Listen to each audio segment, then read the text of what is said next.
How would you generate new revenue for the city? Would you raise the utility use tax or sales tax?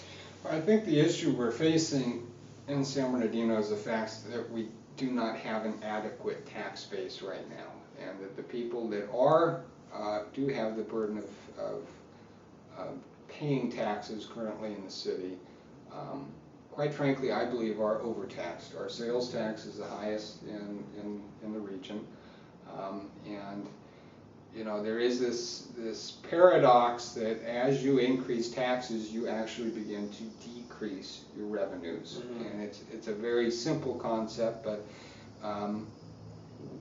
you know, you go downtown and what used to be a very vibrant retail corridor is gone.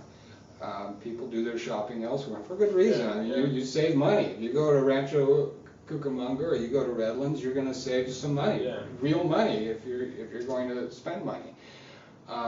So we need to be very careful that we don't fall into the trap of thinking that raising taxes will raise revenues. Actually, the opposite is true at a certain point, and I think we've already passed that point. I think the issue is that we don't have an adequate tax base right now in the city. We are generating, again, only about a third of the revenue we need, and it's not because we are not taxing enough. It might actually be partially because we are taxing too much, and that we are not attracting the type of residents and the type of enterprise that we need to sustain our city revenues and the tax base that we need. It's basically saying that if you raise the taxes, then they got to raise the price on the products, and then you get into a death spiral eventually. Yeah, you reach a point at which you're actually doing more damage than you're doing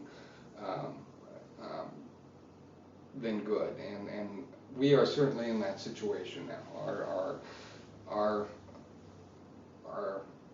The poverty level right now is one of the highest in the United States, and we simply do not have enough productive members of the community that are contributing to the tax revenue base to support the level of services that we demand and we expect. And that's something that has nothing to do with inadequate tax rates. This has to do with something far more fundamental, which is the fact that we need to revitalize our city in such a way that we rebuild that tax base by attracting the new residents and the new business, the new enterprise that we need to sustain the revenues we need to pay for the services we demand. Right.